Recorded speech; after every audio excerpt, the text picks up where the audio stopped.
Ilang sandali lang nang makarating sila dito ay nagpakita na din sa kanila ang Arame Toma. Ngunit dahil mas malaki ito kumpara sa nauna nilang nakalaban ay mabilis na tumakbo si Jingi palayo.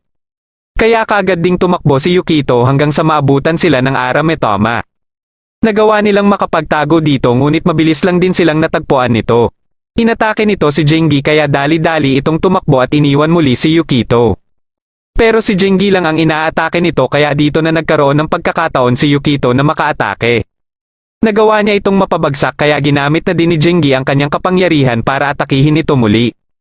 Ngunit hindi pa pala ito tuluyang natatalo at nang muli itong bumangon ay dito lang napagtanto ni Jingi na ito pala yung pinalabas niya nung nag-inuman sila sa lugar na ito na nakalimutan niya dahil sa sobrang kalasingan niya. Muling sumapi dito ang Arame Toma kaya muli itong umatake sa kanya. Ilang sandali lang ay dumating dito si Haruaki at gamit ang kanyang kapangyarihan ay mabilis niyang napacify ang Arame Toma. Pagkababa niya ay pinagsabihan niya si Jingi dahil sa pagiging palainom nito. Katapos ay dito na din nagpasalamat sa kanya si Yukito.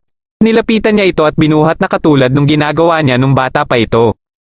Nagpakilala din siya dito at binigyan niya ito ng candy. Katapos ay umuwi na sila habang si Jingi naman ay iniwan nila sa ilog para mamulot ng basura bilang parusa sa naging kapabayaan nito. Napag-usapan nila Yukito at Haruaki kung bakit nagiging bayolente ang Metoma at nagiging Arame Toma.